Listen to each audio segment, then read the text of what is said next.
Bienvenue dans les enquêtes du Nouveau Détective. Le Nouveau Détective, premier magazine d'enquête sur les grands faits divers, et Engel présente deux naturistes démembrés par leurs voisins. Une enquête d'Axel Vigneux.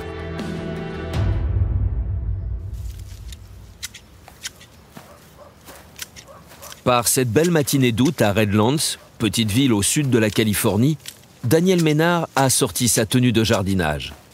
Une paire de gants, des bottes en caoutchouc, et c'est tout. Adepte du naturisme, le septuagénaire aime s'occuper de ses plantes dans le plus simple appareil. Sa femme, Stéphanie, pas plus habillée que lui, ne trouve rien à redire. Les voisins non plus. Dans ce parc résidentiel, tout le monde vit tout le temps nu. Un endroit qui, sur le papier, a tout d'un lieu ouvert et progressiste. Mais en réalité, même ici, les petites querelles de voisinage peuvent vite très mal tourner. Mariés depuis 4 décennies, Daniel et Stéphanie Ménard, 79 et 73 ans, mènent une petite vie tranquille dans leur camping pour nudistes. Leur maison, une sorte de mobil-home amélioré au volet vert foncé, est toujours impeccable. Stéphanie, une petite dame maquillée avec soin, même quand elle ne porte rien, est une véritable fée du logis. Daniel, lui, est plutôt du genre discret. Diabétique, il passe l'essentiel de son temps à jardiner et à jouer avec Cuddle, le petit shih tzu blanc qui le suit comme une ombre. Avec leurs voisins et les autres résidents du Olive Dale Ranch, les Ménard forment une petite communauté très soudée. Il faut dire que la vie est douce dans cette résidence située en pleine nature, à une petite centaine de kilomètres à l'est de Los Angeles. Sur le panneau d'entrée, on peut lire « Mettez-vous à nu, soyez heureux », une devise que le couple applique à la lettre.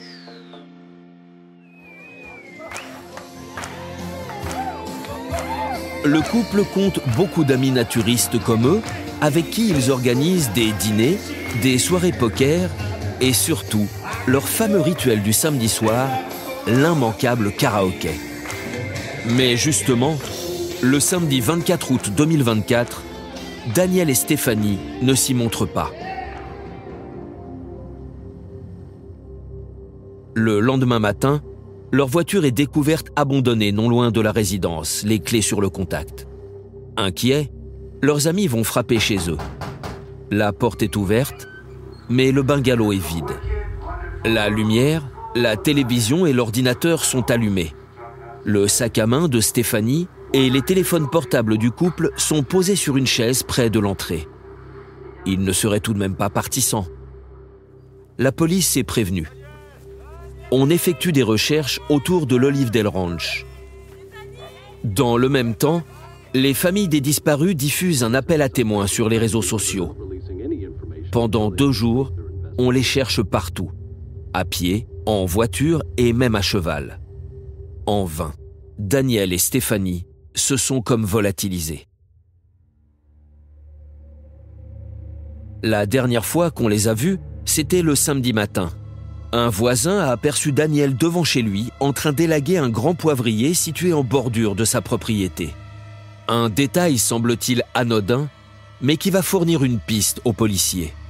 Lors de l'enquête, le fameux voisin et ami des Ménard viendra renforcer la conviction des policiers. Écoutez, shérif, moi je peux vous dire uniquement ce que je sais. Mais je vous demande rien d'autre. J'ai cru comprendre qu'ils ne s'entendaient pas avec leurs voisins. C'est bien ça ? Oui, en effet, Daniel m'en parlait souvent. Vous savez, ici tout le monde se connaît. On est une petite communauté et on se tolère tous. Mais il y en a un qui n'est pas comme nous. C'est le voisin de Daniel, Michael Sparks. Daniel Ménard, il s'en plaignait ? Ouais, et ça ne date pas d'hier. Tout a commencé avec cette histoire de poivrier. De poivrier ? Mais vous parlez du moulin ou de l'arbre ? De l'arbre, bien évidemment. Enfin, je vous explique. En fait, ce qu'il faut savoir, c'est que le poivrier est planté à la limite de la propriété de Sparks. Et ses branches débordent sur le terrain de Daniel. Vous voyez ? Au début, Daniel et Stéphanie sont allés le voir pour lui demander de faire le nécessaire. Juste lui demander, en fait, d'élaguer son arbre, quoi. Mais Sparks n'a jamais rien voulu savoir. Et à force de demander gentiment et de se faire rembarrer par Sparks, eh bien, les rapports se sont tendus entre eux. Et ça dure depuis des années. Et dès que Daniel coupe les branches du poivrier, Sparks devient dingue. Et ce Sparks, Vous pensez qu'il aurait pu devenir violent? Quand vous connaissez le bonhomme, ça ne fait aucun doute. Vous pouvez être plus précis? Quand je vous disais qu'il n'est pas comme nous, c'est pas une image. Nous, on est des anciens beatniks, la génération Peace and Love. Mais lui, c'est une espèce de psychopathe qui ne s'est jamais mis à nu, au sens propre comme au figuré d'ailleurs. On n'a jamais compris ce qu'il est venu faire ici. Je vais vous dire qui est ce Michael Sparks. C'est un complotiste, un survivaliste, un extrémiste, mais certainement pas un naturiste. Et en plus, je crois savoir qu'il détient un arsenal impressionnant dans son sous-sol. Il paraît qu'il a de quoi tenir un siège contre une armée.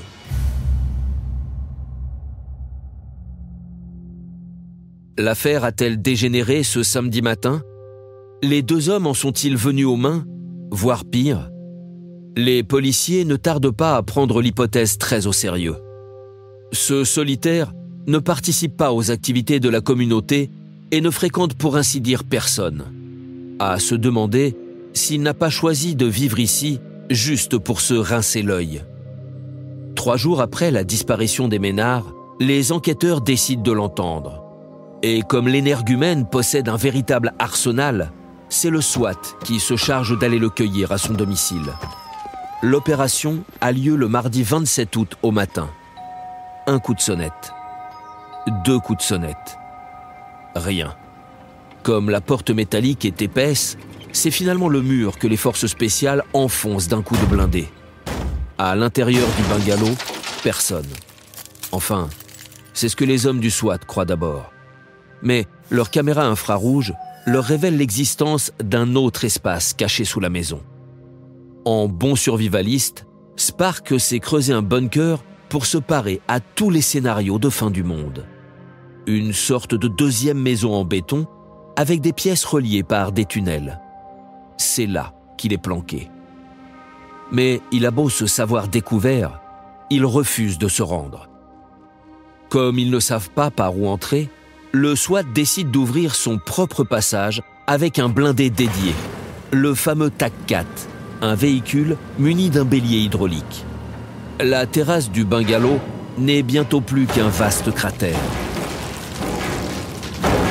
Le forcené est sorti de son trou sans excès de politesse et envoyé tout droit en prison. Apparemment, il a tenté de se suicider juste avant son interpellation.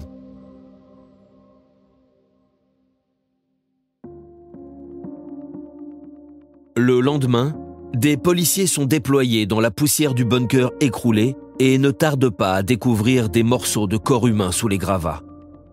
L'enquête des médecins légistes conclura qu'il s'agit bien des restes de Daniel et Stéphanie Ménard, assassinés puis démembrés par ce voisin irascible. Depuis, les circonstances précises de leur massacre n'ont toujours pas été éclaircies. S'agit-il, comme les policiers l'ont d'abord supposé, d'une simple vengeance pour cette histoire de poivrier aux branches rabotées? Ou y a-t-il autre chose? Michael Sparks est-il, avec ou sans arbre à défendre, un psychopathe de la pire espèce? Avait-il déjà traîné d'autres victimes dans son royaume souterrain? À l'heure actuelle, les investigations se poursuivent encore. La police a promis qu'elle ne lâcherait rien tant qu'elle n'aura pas mis à nu cette histoire sordide.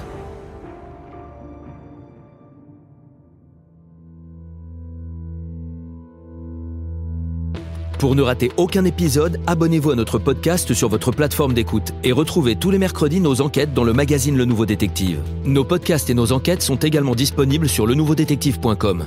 Si l'affaire n'a pas encore été jugée ou venait à passer en appel, nous rappelons que les protagonistes bénéficient toujours de la présomption d'innocence. Les noms et prénoms de certains personnages sont susceptibles d'avoir été modifiés.